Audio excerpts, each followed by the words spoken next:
총리는 왔는갑네. 응? 딱 여기 아다리를 맞춰본갑 날짜를. 오늘 날짜로. 온지도 몰랐는데. 이거 왔어? 아니 그래서 아까 경찰들이 쭉 깔렸구나. 뭐 아침 못 들어가게 하려고. 엄청 났어? 응. 2시 내리서 3시. 오늘 김민석 국무총리 K 국정설명회 사회를 맡은 전하 네, 사랑하는 우리 도민 여러분, 그리고 내외기민 여러분, 이렇게 뵙게 돼서 대단히 반갑습니다.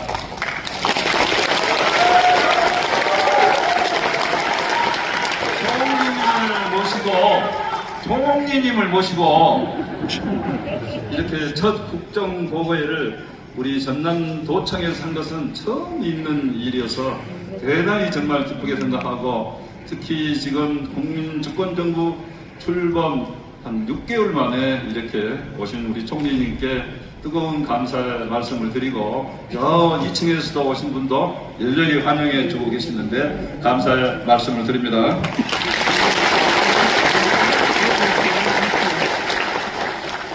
오늘 여러분의 뜨거운 열기를 보니까 국민주권정부에 대한 기대와 함께 총리님의 뜨거운 인기를 다시 한번 실감을 하게 됐습니다.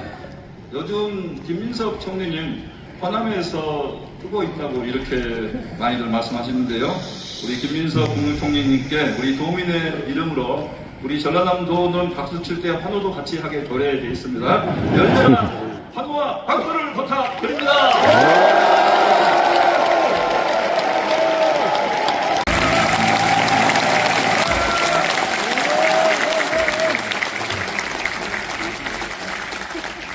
김영덕 부사님 소개를 해도 되겠구나 이런 생각이 들었습니다. 굉장히 뜻깊습니다.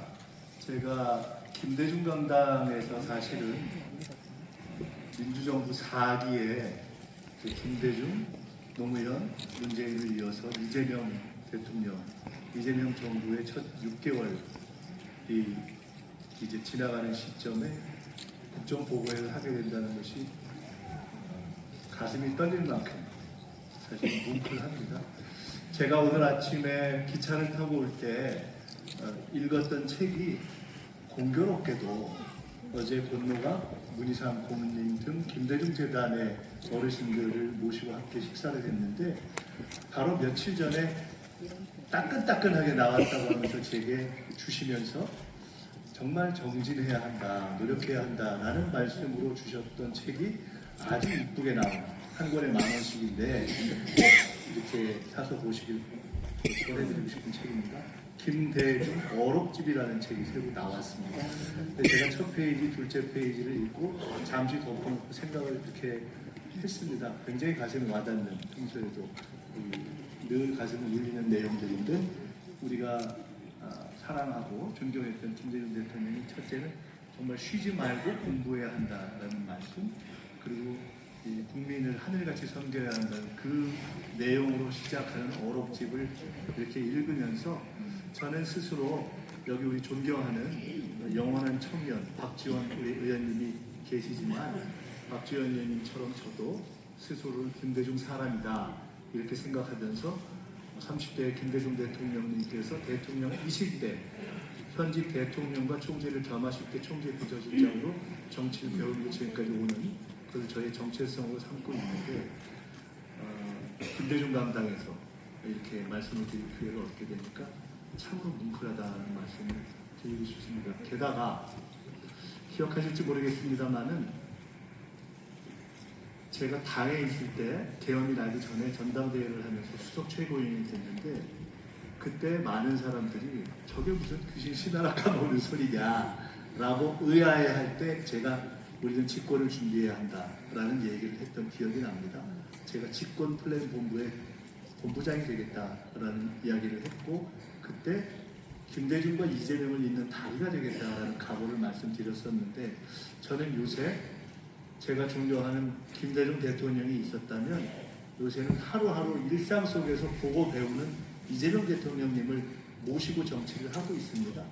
우리가 4기에 걸친 대통령을 만들어냈는데 김대중 대통령님이 참으로 항공모함 같은 분이었다면 노무현 대통령님은 활화산 같은 분이었고 문재인 대통령님께서는 참으로 이렇게 은은한 바다 같은 분이셨다면 이재명 대통령님이 아마 전략과 디테일, 정책에 있어서는 가장 사실은 깊이 아는 분이 아닐까. 그래서 저도 비교적 정치를 일찍 시작해서 이렇게 쭉 해왔습니다만은 저도 비교적 공부를 열심히 하는 정치인 중에 한 사람이다 라고 생각을 하고 있습니다만은 요새 업무 보고 보시잖아요. 재밌죠? 하는 사람은 괴롭습니다. 옆에 있는 사람은 아주 힘듭니다. 이 만만치 않은 수업 강도와 긴장감에서 업무 보고를 이렇게 하는데 순간순간 정말 많이 배웁니다. 그래서 그렇게 배울 점이 많은 대통령을 모시고 6개월간 이렇게 지내온 국정을 보고드리게 되었다는 것이 너무 좋고요. 오늘 국정보고회를 하게 된 것은 이제 한 번쯤 정리해서 그것을 이렇게 나누고 더 크게 도와주십시오 하는 말씀을 드릴 때가 되었다라는 생각이 듭니다. 그래서 시작한 국정보고회입니다. 아까 개헌 말씀을 하셨는데 사실은 제가 돌이켜보니까 1년 전보다 조금 전에 아무리 봐도 윤석열 씨와 그 세력들 저 사람들 개헌을 할 것 같다 뭐 이런 얘기를 한 적이 있지 않습니까? 그때만 해도 다들 아유 저희 약간 맛이 가는구나 이러면서 안 믿으셨지 않습니까? 근데 그게 맞았잖아요. 그래서 제가 어쩌다가 맞습니다. 제가 여기 오늘도 딱 보니까 또 하나 이거 대략 맞을 것 같다는 제가 진단을 하나 하게 될 것 같습니다. 여기 계신 분들은 모두 이재명 대통령을 돕고 이재명 대통령을 찍고 그리고 민주정부를 만들어내자라는 마음을 가지고 지금까지 오신 분들인 것 같습니다. 맞죠? 네. 오늘 저희는 그런 여러분들과 함께 그런 국민 여러분께 저희가 6개월간 이렇게 달렸습니다 하는 보고를 드리는 시간이다 이렇게 생각해 주셨으면 좋겠습니다. 워낙 이제 모든 것이 공개되어 있는 시기이기 때문에 세세한 말씀보다는 우리가 기억할 만한 굵직굵직한 말씀들을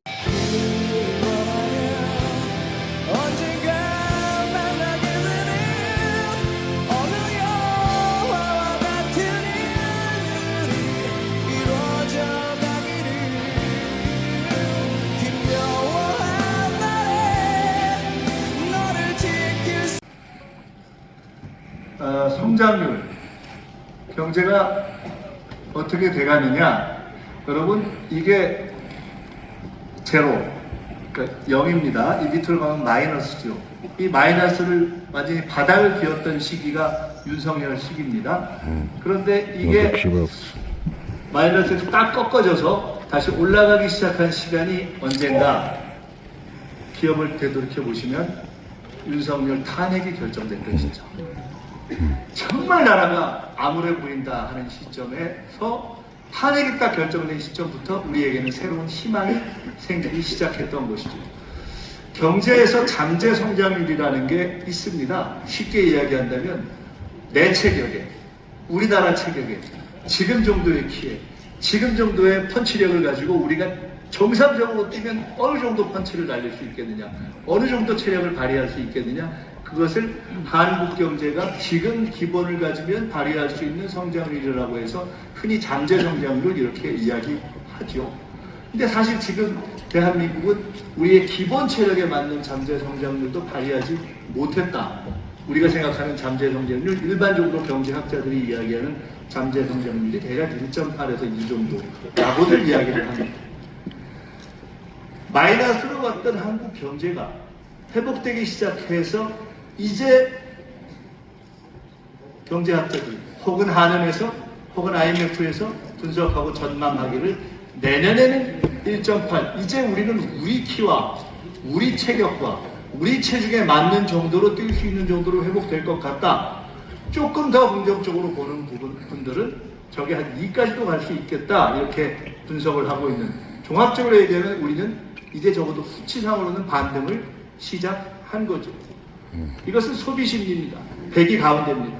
100보다 낮으면 야 이거 영 아닌 것 같아. 100보다 높으면 좀 괜찮아질 것 같아. 경제학자들은 한테 여쭤보니까 6가지의 변수를 종합해서 소비 심리를 종합한다고 하더라고요. 내가 더 쓸 것 같아. 남이 더 쓸 것 같아. 경제가 어떻게 될 것 같아. 이것이 종합돼서 지금은 최초로 소비 심리가 지난 몇 달간 쭉 올라와서 110세까지 올라와 있습니다. 코스피 추이는 사실 더 말씀드리지 않아도 될 것 같습니다.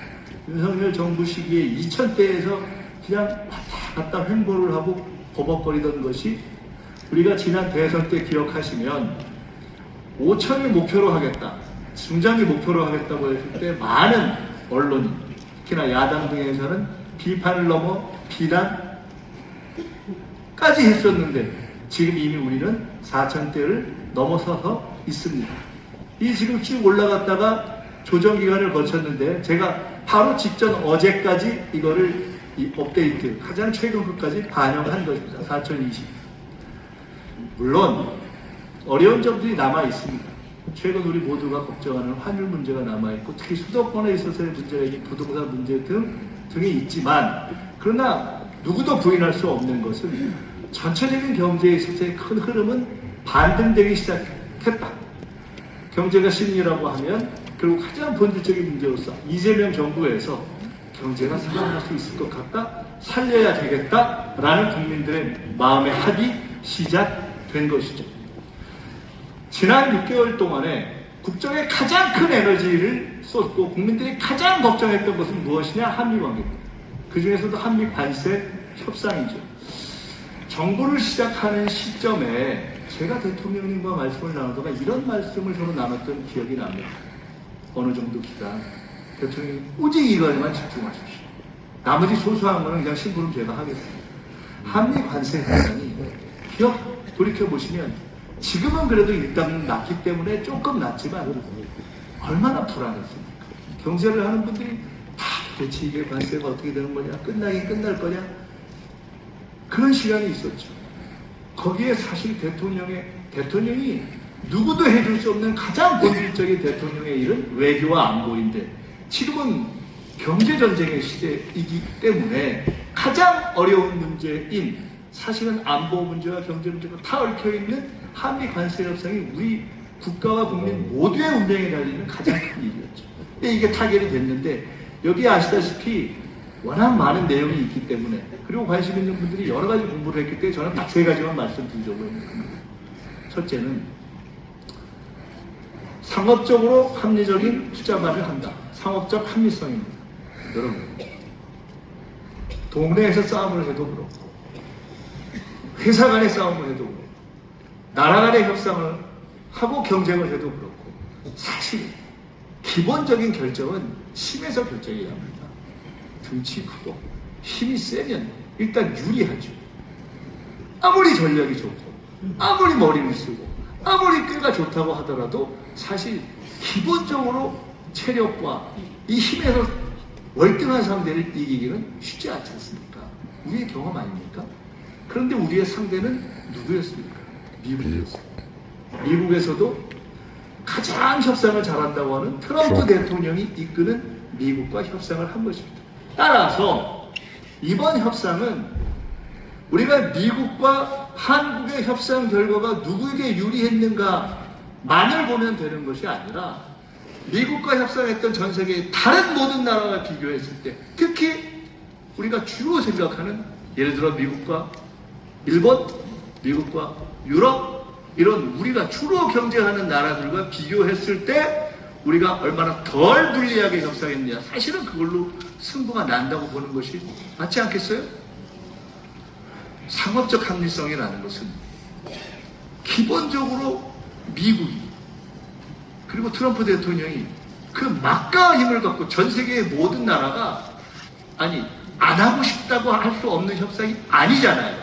할 수밖에 없는 협상이잖아요. 기본적으로는 밀리는 협상이잖아요.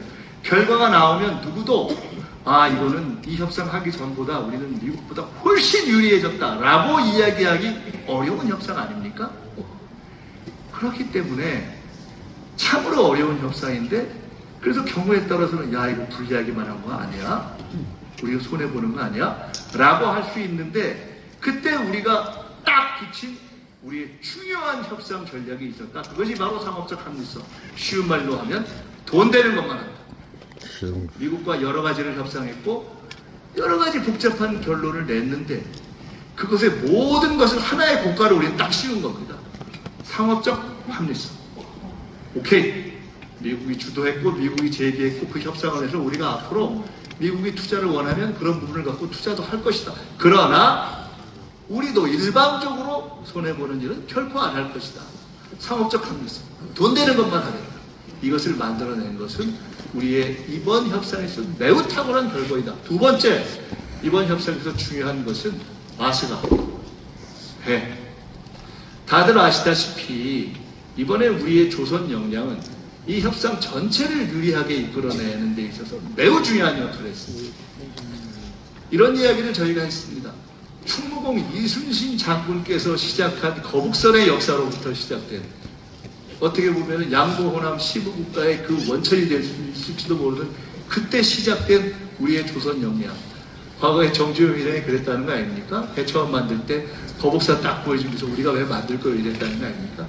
근데 그것이 미국이 미국과 중국과 경쟁하는 이 시기에 미국이 가장 필요하고 근데 미국이 가장 없고 그런데 한국이 제일 잘하는 바로 그 조선이 딱 우리에게 있었기 때문에 그것을 소위 지렛대로 해서 많은 것들을 해결해낼 수 있었다는 것이 매우 중요한 포인트입니다. 근데 그것을 우리가 협상 초반부터 정확하게 판단하고 여기에 집중하면서 이것으로 협상을 끌고 가야 되겠다라고 판단하는 것이 대단히 탁월한 전략이었던 것이죠. 여기서 하나 생각하고 싶은 것은 대통령께서 이런 말씀을 하셨죠. 이번 한미 관세 협상을 하면서 끝났을 때 뭐라고 하셨습니까? 정말 국력을 키워야 된다라는 생각을 많이 해요. 이제 한미 관세 협상이 끝나고 앞으로 우리가 여러 가지 일들을 해나가는 데 있어서 앞으로는 미국이든 유럽이든 일본이든 중국이든 어느 나라와 우리가 어떤 상황에서 어떠한 협상을 하더라도 반드시 우리가 우위를 점할 수 있는 강력한 그런 경쟁력을 가질 수 있는 우리만의 전략적인 무기를 갈고 닦아야 한다. 조선뿐만이 아니라 그것이 우리 대한국민에게 대한민국에게 주어진 역사적 과제다. 그런 무기들을 여러 개 가지고 있어야 우리는 당당하게 갈 수 있다. 이것이 두 번째 교훈이라고 생각합니다. 세 번째, 시간입니다. 저는요, 이번 협상을 시작할 때 대통령께서 이 말씀을 몇 번 하셨는데 이게 그렇게 중요한 것일까라고 사실 처음에 느끼지 못했습니다. 저뿐만 아니라 바로 이곳 이 전남 출신의 김용범 정책실장, 광주 출신의 김정관 산업부 장관 이런 분들이 이번에 정말 탁월한 협상을 했거든요. 끈질긴 협상을 했거든요. 미국 사람들도 놀랄 만큼의 지혜를 발휘했거든요. 근데 그분들이 다 하나같이 하는 얘기가 있습니다. 대통령이 처음 시작할 때 결코 시간에 쫓기지 마라. 결코 불리한 것에 대해서는 내가 서명하지 않겠다. 깨질 수도 있다는 각오로 버텨라. 라고 딱 처음에 지침을 준 것이 그렇게 어려운 시점에 흔들리지 않고 갈 수 있는 그런 힘이 됐다는 것을 시간이 갈수록 절감하게 됐다는 이야기를 합니다. 우리 박지원 원장님 여기 계십니다마는 국제적인 협상, 특히 미국과의 관계에 있어서 여러 가지를 하면서 해방 후에 우리가 사실은 미국이 그래도 뭘 하자고 하는데 다 그거를 우리가 버티면서 시간을 끌고 경우에 따라서는 안 할 수도 있다, 깨질 수도 있다라는 각오로 시간을 버티는 것은 실은 쉽지 않습니다. 그렇게 쉽지 않습니다. 이 현실의 정치를 하거나 협상을 해본 분들은 다 아시는 분들이에요.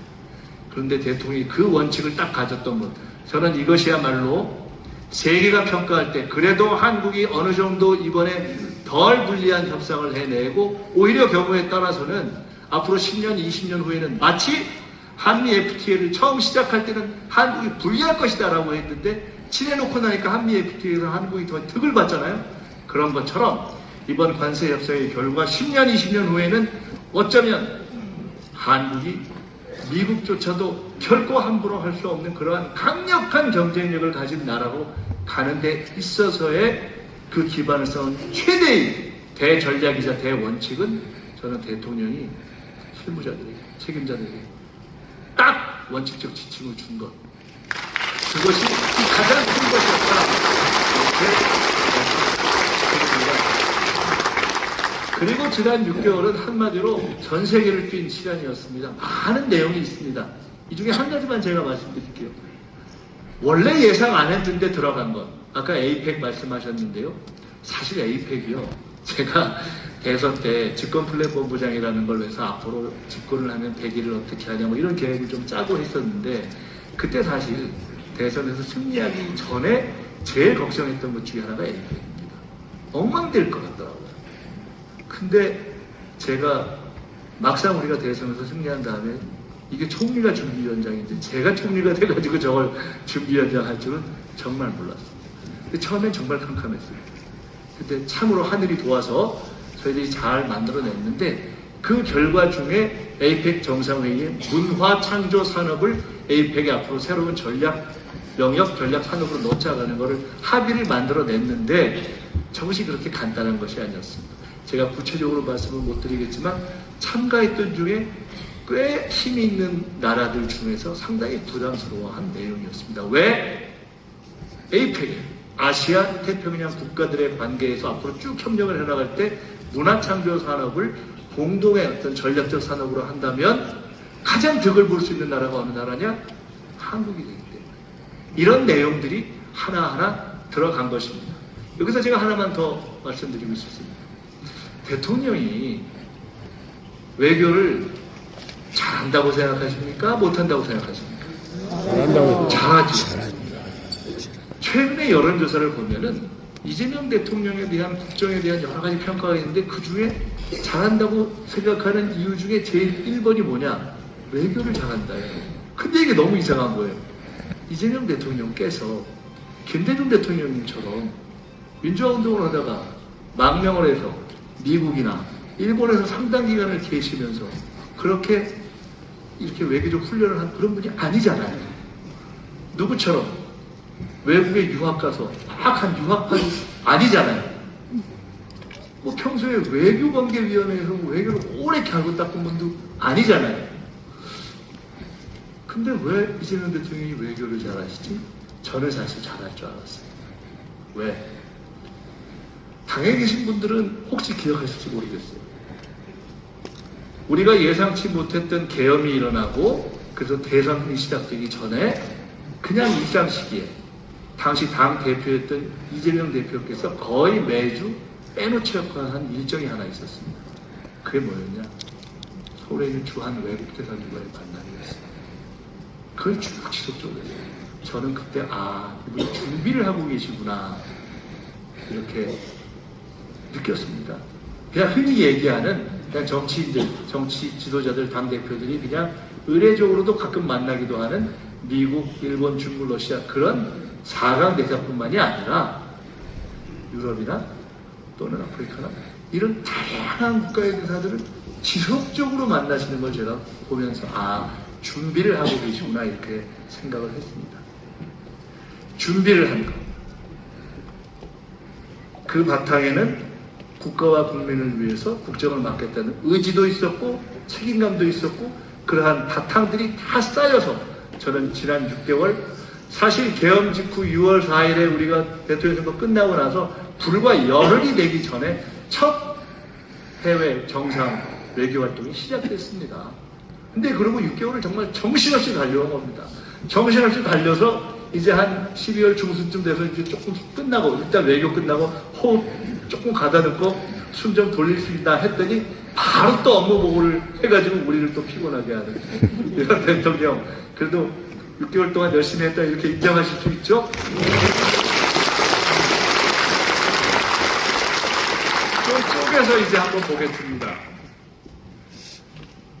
제가 얼마 전에 대통령님하고 같이 있는 자리에서 이렇게 말씀드렸습니다. 장르를 하나 만드셨어요. 무슨 장르를? 넷플릭스보다 재밌는 정치 다큐를 하나 만드셨다고. 완전히 떴다고. 이게 이제는 재미를 넘어서 이제는 교육의 단계까지로 가고 있다고. 여러분, 지금 우리가 국민주권 정부, 또 당의 이재명 대통령 계실 때 당원주권, 정당을 시작하시고, 근데 대통령께서 가장 많이 하시는 말씀이 결국 정치는 국민이 한다. 이것은 우리가 오늘 이 자리에 있는 김대중 대통령께서 하셨던 이 결국 국민이 하는 일다와 똑같은 것입니다. 이 국민 주권의 실험이 시작된 겁니다.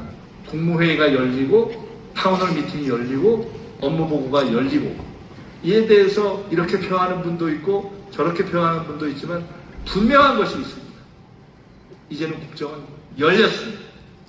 이 열린 방향은 결코 뒤로 가지 않을 것입니다. 더 많이 열릴 것입니다. 이제는 대통령이 회의를 열었고 총리실도 필요한 부분의 회의를 국민에게 공개할 수 있는 것을 열 준비를 하자고 저희는 준비를 하고 있고, 각 정부 부처에도 이제는 국민의 관심이 있는 내용들에 대해서 열면서 가자라고 말씀을 하고 있습니다. 이제는 이 방향으로 가야 하고, 또 하나 분명한 것은 저는 지금 우리 모두가 주인공이 돼서 함께 만들어내고 있는 이러한 새로운 민주주의적 실험은 전 세계로부터 혹은 AI 시대 혹은 민주주의 시대, 그러면서 한편으로는 민주주의의 위기로 지금 평가되고 있는 이 시기에 세계가 평가할 수 있는 새로운 민주주의 시대의 문을 우리가 열고 있는 것이다. 그리고 그것이 K민주주의고, 김대중 대통령께서 과거 싱가포르에 이광열 수장하고 논쟁을 한 적이 있었습니다. 아시아에선 민주주의가 안 된다. 근데 김대중 대통령 무슨 소리냐? 우리가 민주주의의 전통이 있고 이런 민주주의를 선도할 수 있다. 저는 확신합니다. 지금부터 5년 내에, 그리고 5년 후에 대한민국은 지금 이재명 대통령과 국민주권정부와 그리고 우리 모두가 함께 만들고 열고 있는 이 새로운 열린 민주주의의 실험을 통해서 전 세계에서 미국보다도, 다른 서구 나라보다도, 다른 어느 나라보다도 더 앞서가는 K민주주의, 세계적인 민주주의 선도국가로 갈 것이다. 확신합니다. 이것은 그냥 관념적인 민주주의가 아니라, 여러분, 저는 정치를 쉬었을 때 미국에 가서 잠깐 공부를 했거든요. 그때 제가 이런 생각을 했습니다. 미국의 최대의 수출품이 뭐냐? 저는 헌법이라고 생각했습니다. 이제 대한민국의 최고의 수출품이 민주주의가 되는 시대가 올 것입니다. 그리고 그것은 그냥 민주주의의 이념이 아니라 이 AI 시대의 민주주의와 결합해서 AI 시대의 민주주의를 구현하는 다양한 기술적인 능력까지, 기술적인 실험까지, 다양한 시스템까지, 어떻게 정부가 민주주의를 구현하느냐, 어떻게 지방정부가 구현하느냐와 결합된 그러한 다양한 민주주의의 이념뿐만 아니라 산업까지도 발전하게 될 것이다. 이미 그렇지 않습니까? 어떤 나라들은 전자투표 같은 것들을 실험해서 전자민주주의, 전자정부에서 앞서고 그것 자체가 산업이 되고 있지 않습니까? 저는 결국 그런 방향으로 갈 것이다. 이렇게 확신을 합니다. 두 번째 얘기. 김대중 대통령께서 아주 두껍게 쓰신 본인의 생전에 정리했던 자서전이 있었습니다. 평생을 정리한 자서전인데 거기에 맨 마지막에 후기가 한 10여 페이지 됩니다. 근데 그 후기에 제일 앞에 한 4페이지 정도가 어떤 내용이냐? 대한민국은 외교를 잘해야 사는 나라이다. 그리고 대한민국은 정치인뿐만 아니라 국민이 외교를 잘해야 사는 나라이다. 이렇게 대한민국은 지정학적 위치 때문에 필연적으로 외교를 잘해야 사는 나라입니다. 당당하게 쉽지 않았죠. 에이펙 때 마지막 날 정상 만찬이 있었습니다. 여기서 GD가 공연을 하고 여기서 정상들이 만찬을 하고 쭉 있고 저쪽 방에서 정상들이 대기했다가 들어오는데 마지막 날이어서 대통령님께서 각 정상들이 오시면 악수를 하고 이렇게 안으로 들여보내면 그분들이 잠깐 함께 동반 입장하기 위해서 준비하는 커피를 마시는 바로 그 대기실에서는 제가 제일 앞에서도 그분들 이렇게 맞이했습니다. 한 분 한 분 오셨는데 제일 마지막에 입장하신 분이 시진핑 주석이었어요. 근데 시진핑 주석을 이렇게 뵈니까 진짜 이 체격도 좋고 포스가 있다고 흥미로운 발견을 했습니다. 그 앞에 서 있는 각국 정상들이 들어와 있었는데 시진핑 주석이 딱 들어오시니까 앞에 있던 정상들이 각자 이렇게 자유롭게 하다가 그래도 시진핑 주석하고 악수를 한 번 더 하려고 이렇게 쭉 하는 그 자연스러운 그런 분위기가 형성되더라고요. 간단치 않죠. 이 힘이죠. 미국의 트럼프 대통령처럼 중국의 시진핑 주석처럼 그 국가의 힘이 갖는 그런 자연스러운 결과 아니겠습니까? 그런데 여러분 아시다시피 우리 대통령이 시진핑 주석 앞에서 참으로 당당하게 그러면서도 여유 있게 참으로 자연스럽게 할 이야기를 다 하고 그러면서도 그 내용을 만들어내서 우리가 잘 풀어지지 않던 문화 다시 공연 이런 문제까지도 풀어내는 그러한 모습을 보지 않으셨습니까? 트럼프 대통령하고는 어땠습니까? 트럼프 대통령이 그렇게 쉽게 칭찬자를 안 하지 않습니까? 트럼프 대통령이 참 격찬하는 그러한 결과를 만들어내지 않았습니까? 내용도 있고 최대한 절제하고 예우하지만 그러나 비굴하지 않게 보이면서 우리 국민들이 충분히 자부심을 느낄 정도의 모습을 갖추지 않았습니까? 일본 총리와는 어땠습니까?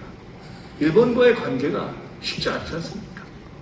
그런데 이재명 대통령이 처음으로 보수 대통령들도 그렇게 안 했는데 미국 가기 전에 일본부터 가서 일본 총리 만나고 미국 대통령 만나고 그러면서 한미일 관계를 풀어버리지 않았습니까?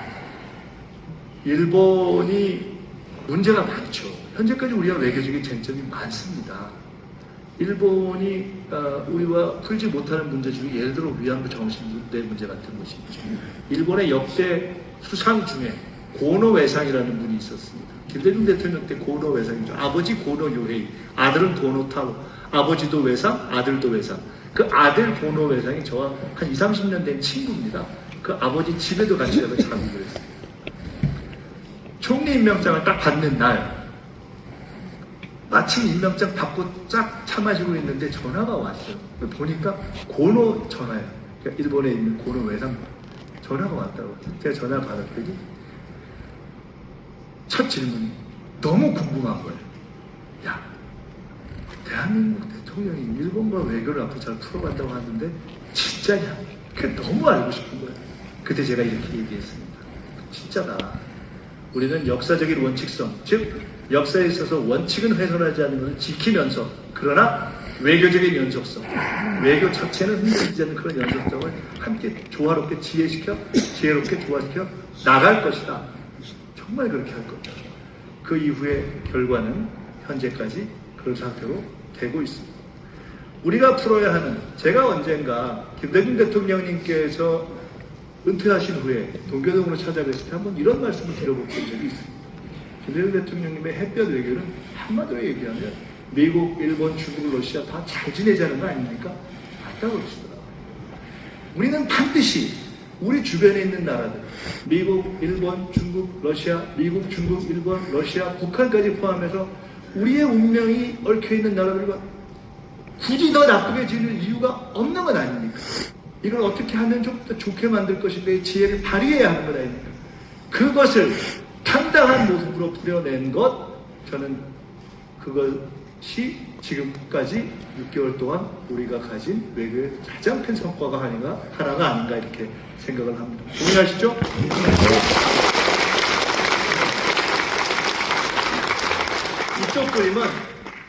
이쪽 그림은 대기업 CEO들. 아마 여기가 제가 한화의 회장님 같습니다. 여기는 이재용 회장님, 여기는 그 젠스랑하고 그 셋이 모였을 때 가장 젊다고 하는 우리 정의전 회장, 또 롯데신문회장 이런 대기업 회장들이시고 저쪽은 민주노총, 한국노총 그리고 우리 노동부 장관 사진입니다. 경제를 저렇게 우리가 풀어왔죠. 그 한미관세 협상을 하는 과정에서 가장 미국의 강경파 중에 하나였다는 분이 미국의 러트닉 상무장관이라고 합니다. 근데 그 상무장관 러트닉 장관이 그랬다는 겁니다. 아니 도대체 너네 한국은 어쩜 이렇게 기업과 정부가 몽땅 한편이 돼가지고 달려드냐. 이런 나라를 본 적이 없다 이렇게 이야기를 했다는 겁니다. 저는 우리가 그간 경제를 이끌어오고 또는 경제 정치가 서온 데 있어서 여러 가지 측면이 있지만 가장 중요한 모습 하나는 바로 이 투명성이라고 생각합니다. 한미 관세 협상을 하는 과정에서 이런 기사들이 많이 난 걸 보셨을 겁니다. 대통령이 혹은 1대1로 혹은 1대4로 대기업 회장들을 많이 만났어요. 그런데 10년 전, 20년 전이었다면 많은 사람들이 혹은 언론이 아유 저 정부가 또는 대통령이 저 대기업 CEO들하고 만나서 골방에서 뭐 좀 이상한 짓 하는 거 아니야? 이러던 때가 있었잖아요. 전혀 없잖아요. 아무도 그런 의문 자체를 제기하지 않잖아요. 제가 저 문제를 놓고 대통령이 너무 말씀을 나누면서 이런 말씀을 나눴던 적이 있습니다. 우리는 진짜 꿀릴 게 없으니까, 떳떳하니까, 당당하니까, 검은 도움을 받은 것이 없기 때문에 당당하고 자신있게 할 수 있는 것이 아니야. 제가 미국 유학을 할 때 비즈니스 가버먼트 릴레이션십, 기업과 정부의 관계라는 수업을 들었던 적이 있습니다. 한 2, 30년 전이에요. 근데 그때는 그 수업의 의미를 몰랐습니다. 요새 제가 느낍니다. 어떤 나라가 선진국이 되는 데 있어서 가장 중요한 척도의 하나가 바로 그것이구나. 기업과 정부가 떳떳하고 당당하고 투명하게 정말 국가를 위해서 필요한 일을 정부도 당당하게 요구하고 기업도 당당하게 얘기하고 그리고 그것을 투명하게 보여줄 수 있는 바로 그러한 관계가 그 나라의 자본주의, 그 나라의 시장경제, 그 나라의 경제가 얼마나 선진화되는가의 척도이다. 저는 이재명 정부가 바로 그러한 큰 자락을 깔았다고 생각합니다. 이제는 정책에 있어서 때로는 생각이 다르고 그럴 때도 있겠지만 그러나 정부와 노동, 정부와 기업이 언제든지 당당하고 투명하게 만나서 하나하나를 풀어가고 그것을 상생의 관점에서 풀어가는 그러한 기초를 닦았다. 동의하시죠? 네.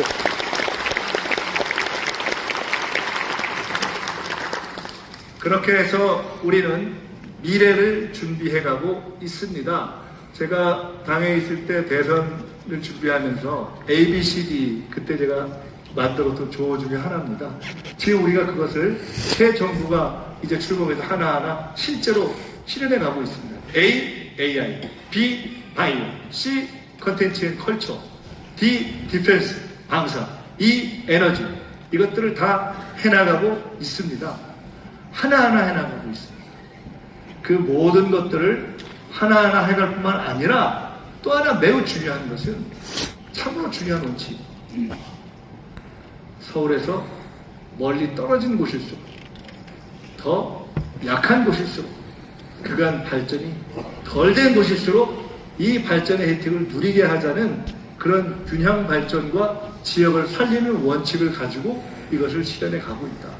바로 그러한 것들 하나하나가 예산에도 담기고 바로 이곳 전남의 도청에 바로 이곳에 현수막에 담겨있는 내용들로 하나하나 구현되고 있는 것이 아닌가 이렇게 생각을 합니다. 여기서 또 하나 중요한 말씀을 드리고 싶습니다. 이 모든 미래를 향한 우리가 새로운 전략을 펼쳐가는 중심에 우리는 앞으로 문화국가, 원래 백범 김구 선생이 꿈꿨던 문화국가를 이루어가려는 하는 내용들을 담아가고 있습니다. 대선을 하기 전 12월 말 1월 초쯤이었나요? 이런 말씀을 대통령님하고 나눴던 기억이 납니다. 앞으로 국가 비전이 뭐가 돼야 되는가? 저는 그때 말씀드리고 백범 김구 선생이 꿈꿨던 지금 세계가 한류 시대니까 진짜 문화국가를 궁극적인 비전으로 삼아야 되지 않겠습니까? 대통령께서 전적으로 공감한다고 말씀하시면서 그러나 지금은 성장과 민주주의가 워낙 훼손되어 있는 시기이기 때문에 우선 지금은 성장과 민주주의 회복을 우선해야 한다. 후자 국가이다. 그리고 우리는 궁극적으로 문화 국가로 나아가야 한다. 그래서 우리는 모든 정책을 펼침에 있어서 이 문화적 기초를 중시하면서 그걸 깔고 있습니다. 사실은 이 문화 국가로 오는 이 과정에는 우리가 존경하는 김대중 대통령이 깔았던 그 기초부터 시작해서 쭉 이 민주 진영과 민주 정치 세력이 담겨 이 실현해왔던 그런 정책들의 기초가 있는 것이죠. 개대운동, 이 마지막 그림이, 마지막 사진이 어떤 사진인지 아시나요? 국중박 아닙니까? 국중박. 이번에 사실은 에이펙을 하는 과정에서도 우리 유홍준 중앙박물관 관장님 도움을 많이 받았는데요. 제가 이 과정에서 우리 유홍준 관장님께 국중박에 저렇게 사람들이 어마어마하게 모이는 의미를 몇 가지 들었는데 그걸 꼭 여러분께 전해드리고 싶습니다. 첫째, 지금 우리나라 국중박이 전 세계 박물관 가운데 넘버 4 안에 듭니다. 뉴욕, 런던의 대형 박물관, 파리의 루브르 박물관 등등 있죠. 근데 중요한 차이가 있습니다. 그 나라들이 거기에 있는 내용물들의 상당 부분이 자기 게 아니라 다 식민지를 가졌던 나라들이니까 그래서 가져온 것이 대부분 아닙니까? 우린 그런 게 없잖아요. 두 번째, 전 세계에 100여 개가 넘는 박물관의 관장들이 쭉 한국에 오면 제일 부러워하는 게 있다. 일본을 포함해서. 그건 뭐냐면 일본도 그렇고 전 세계 어느 나라도 젊은 사람들이 박물관을 찾는 경우가 없다는 겁니다. 저렇게 젊은 사람들이 줄 서서 있는 나라가 없다는 거예요. 그냥 다 어르신들이 주로 간다는 거예요. 너무너무 부러워한다는 겁니다. 이러한 힘, 이러한 문화국가의 꿈을 저희가 아까 말씀드렸던 A, B, C, D, E를 해가면서 저희들이 하나 그 기반에 가보려고 노력하고 있습니다. 한 가지 더. 이번에 에이펙을 하면서 느낀 것이 있습니다. 에이펙을 해서 경주는 사실 우뚝 섰습니다. 경주가요, 어느 정도냐면은 KTX 경주간의 편을 아마 증편을 한다면 증편한 숫자만큼 꽉꽉 차서 내릴 정도로 많이 갑니다. 이제. 저는 사실은 이번에 제가 에이펙을 하면서 경주를 10번을 갔는데 이쪽에 경주에 재발견을 한 거죠. 그리고 시작할 때 끝난 뒤에 경주를 찾는 관광객이 확실하게 늘지 않는다면 에이펙은 실패다. 저는 이렇게 생각하고 준비를 했습니다. 근데 확실하게 는 거죠. 근데 에이펙이 끝난 뒤에 저는 어떻게 생각하냐. 이제 우리 포스트 에이펙으로 가야 한다. 포스트 에이펙의 핵심은 뭐냐? 문화와 관광인데 사람들이 서울에 뭐죠? 그러면 서울, 또 어딜까요? 부산? 제주? 그 정도 그래도 많이 가는 데 아니겠습니까? 거기 말고 지방으로 어디를 가느냐?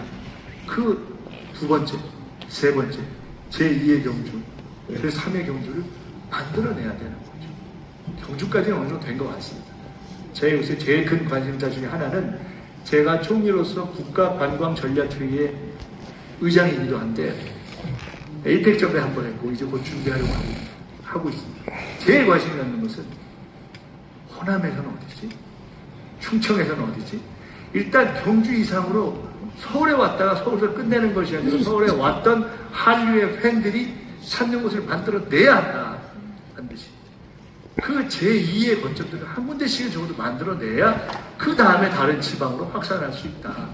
라는 생각을 아주 절실하게 하고 있습니다. 그런 고민을 전남과 함께 했으면 좋겠습니다. 다음은 생명.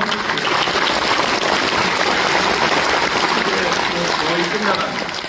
생명전주입니다.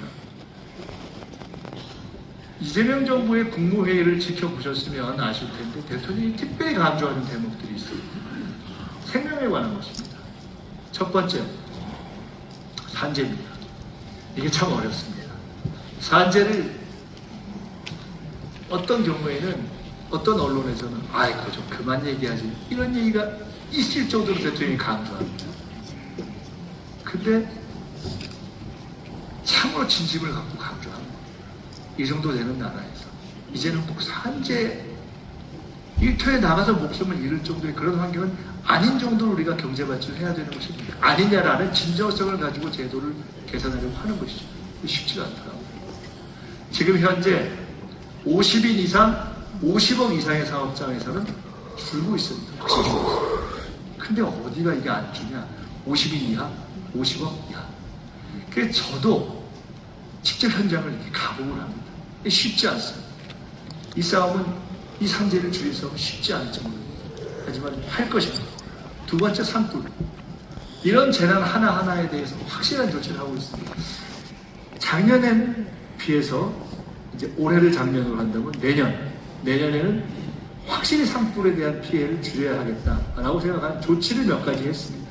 가령 헬기가 딱 산불 나면 떠서 물을 뿌려서 불을 끄는 진화의 시간을 줄이기 위해서 일단 군 헬기를 포함해서 산불 진화에 사용되는 헬기의 숫자를 확실하게 늘리고 더 중요한 것은 일단 불이 시작되면 뜨게 했습니다.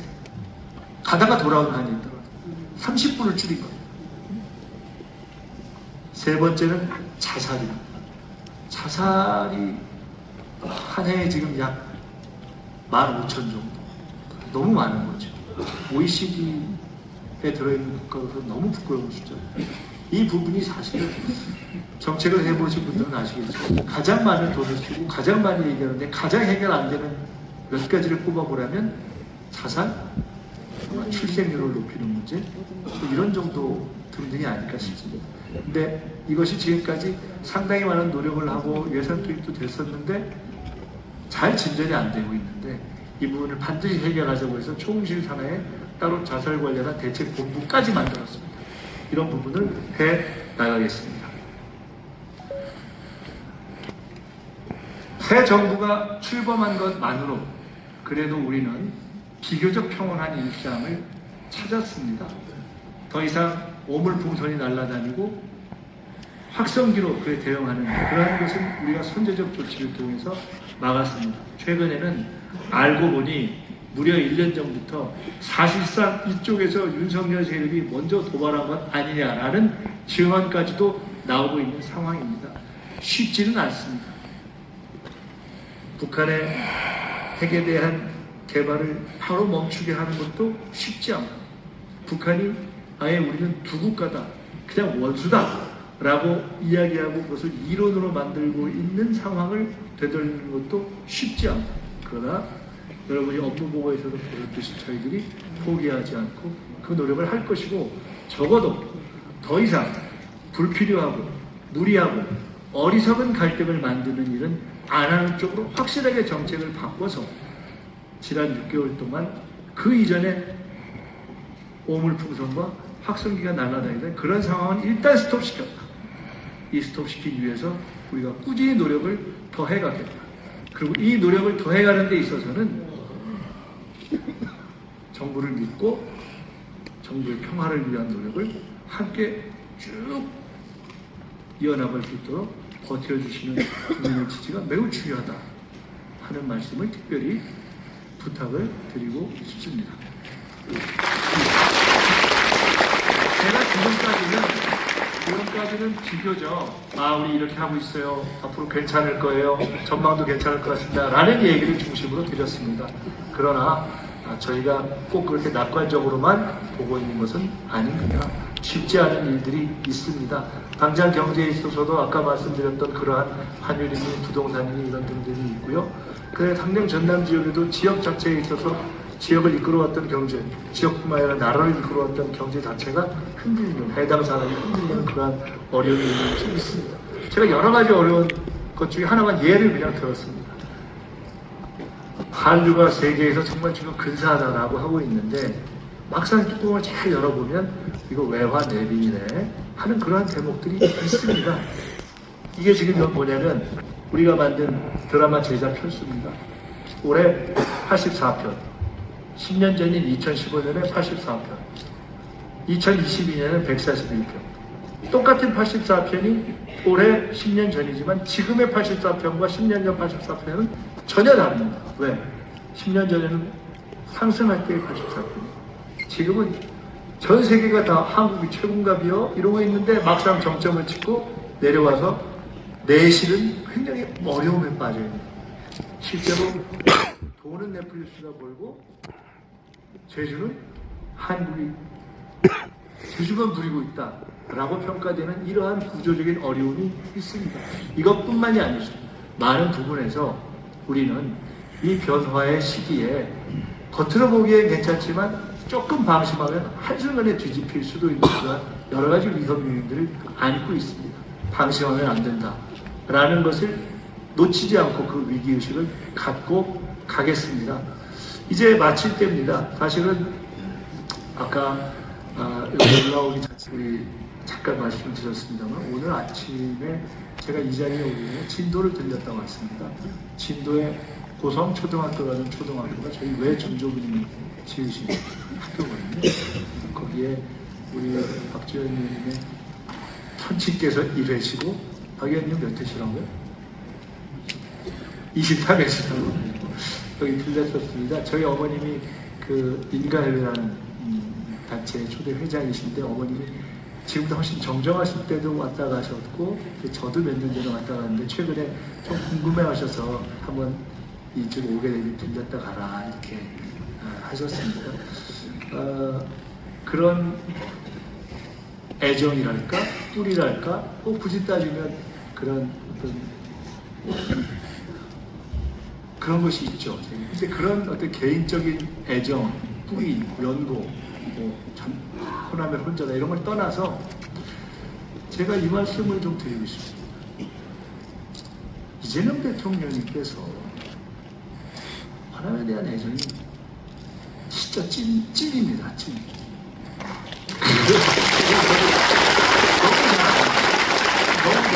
너무 얘기를 여러 번 했어요. 대한민국의 어디에라도 대통령이 애정이 없겠습니까? 많은. 저는 이재명 대통령께서 호남에 대해서 갖는 애정 내지는 마음은 어찌 보면 어려운 사람들 또는 어려운 지역이 가져왔던 불이익을 극복하는 정치를 하고 싶다라는 그러한 정치관을 가진 분이잖아요. 그런데 아마 호남에 대해서 또 그런 민주주의를 만들어 왔고 국가에 늘 어려울 때 근간이 되었고 바탕이 되어 왔지만 실은 경제적으로는 전체적인 평균적으로 볼 때 상당히 낙후의 어떤 불이익을 감수해 왔다. 그 지역이 이 변화한 시대에 있어서 제자리를 잡고 더 나아가서 우뚝 기여하고 싶다는 그런 마음이다라고 저는 느껴지는 대화를 열어보겠습니다. 그 내용들이 아까 우리 지사님께서 말씀하셨던 것처럼 딱 통합대학교 국립은행 설립 하나만 빼고 저걸 아까 말씀 주셨으니까 같이 노력을 하시자고요. 사실은 아까 A, B, C, D 말씀드렸지만 뭐니 해도 A, B, C, D 중에 압도적으로 중요한 것이 A 아닙니까? AI의 이제 죽고 사는 아닙니까? 근데 그 AI의 어떤 심장을 이곳에 갖다 놓는 건 아닙니까? 국가 AI 컴퓨팅 센터를 포함해서 재생에너지 수소, 농업의 AI 전환 이 모든 것의 실험의 거점들이 저는 바로 이곳 전남으로 내려왔다. 그것이 정책적 뒷받침도 될 것이고 예산으로도 이미 실현되고 있고 대통령의 관심과 이 정부의 애정으로 실현되고 있다. 그리고 이 정부가 실현해나갈 많은 정책들을 실제로 현실로 만들어 나갈 정책의 곳곳에 이 지역 출신의 많은 탁월한 관료들이 공무원들이 일하고 있다. 그런 점에서 정부와 또 지방정부와 함께 우리는 새로운 전남의 대부흥을 만들어갈 때가 됐다. 이렇게 말씀드립니다. 말씀했습니다. 제가 처음 시작할 때 대통령께 우리 여기 안 계시지만 응원 한번 하고 시작하시죠 라고 말씀드렸는데 우리는 대통령제는 안 하잖아요. 대통령이 정말 중요합니다. 제가 그 생각을 정말 많이 합니다. 아니 이렇게 대통령이 중요한데 지난 시기에는 도대체 나라가 어떻게 돌아갔지? 어떻게 돌아갔을까? 상상이 안 가는 거예요 정말. 안 돌아간 거죠. 대통령이 고민을 해야 돼요. 나라 어디로 끌고 갈 것인가 고민을 하고 대통령이 열심히 하니까 저희 같은 사람도 긴장하죠. 긴장 안 할 수가 없어요. 정말로 긴장하고 더 책임을 갖게 되고 더 공부하려고 하고 그렇게 합니다. 제가 그럴 때 장관들은 어떻게 했습니까? 각 공공기관의 장관들은 어떻게 했습니까? 일선 공무원들은 어떻게 했습니까? 업무 보고를 하니까 다들 와서 이야기를 해요. 밤새 공부한다는 거예요. 정말 이게 다들 이렇게 열심히 하는데 저는 어제 금융위 공정위 업무 보고를 할 때 제가 금융위 공정위 관계자들에게 이렇게 얘기했습니다. 이렇게 화끈하게 금융위 공정위가 시장 질서를 바로잡는 일을 하겠다는 걸 밀어주는 대통령을 만나기가 어려울 수 있다. 남아있는 기간 동안에 진짜 국가의 질서를 제대로 바로잡자 하는 각오로 일하자 이런 얘기를 했습니다. 앞으로 처음에 제가 넷플릭스보다 재미나는 넷플릭스다 이렇게 얘기했는데 이 모든 것의 주인공은 결국 우리 국민, 우리 학계가 될 것입니다. 그리고 대통령은 집단지성에 대한 확고한 믿음이 있습니다. 지난 총선 전에는 어떤 분들은 5년이 너무 길다 이렇게 했는데 요새 사람들이 5년이 너무 짧다 이러는 거 아니에요? 야 이거 막 더 했으면 좋겠다 이런 분들도 있는 거 아니겠습니까?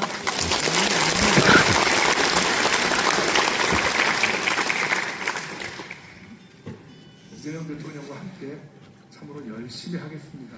그리고 저희가 1기, 2기, 3기, 4기 이제 민주정부를 만들어서 딱 6개월 됐지만 이 민주정부가 대한민국 정말 골든타임이에요. 참으로 감사하게도 나라가 선진국의 입구까지 왔는데 주저앉느냐 계속 갈 수 있느냐 하는 그 딱 위기의 분수령에서 우리가 다시 여기 계신 모든 분들의 힘과 노력과 도움과 협력으로 새 민주정부를 만든 것 아니겠습니까?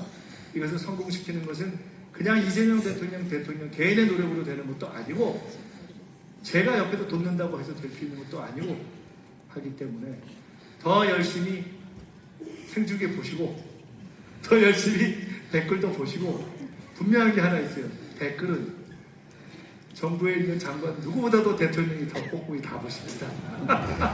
그러니까 하시고 그리고 또 잘못한다 싶을 때는 또 그에 대해서도 질책의 말씀을 주시고 그렇게 하겠습니다. 저희가 최선을 다해서 열심히 해서 반드시 국민과 함께 성공하고 승리해 갈 수 있도록 더욱더 앞으로 도와주십사는 말씀을 드리면서 일단 이렇게 말씀을 마칠까 합니다. 고맙습니다.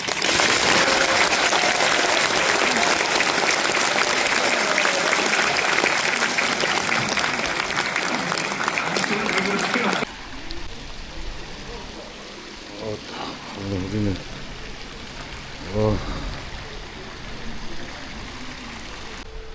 구질구질하네 오늘.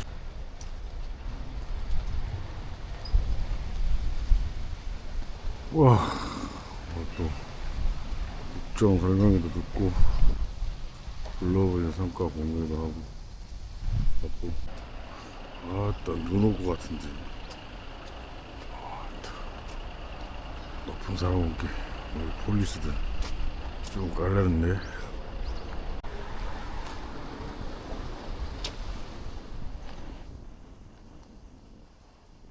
글로벌 성과 발표 1시 3시 민속총리 국정보고 하고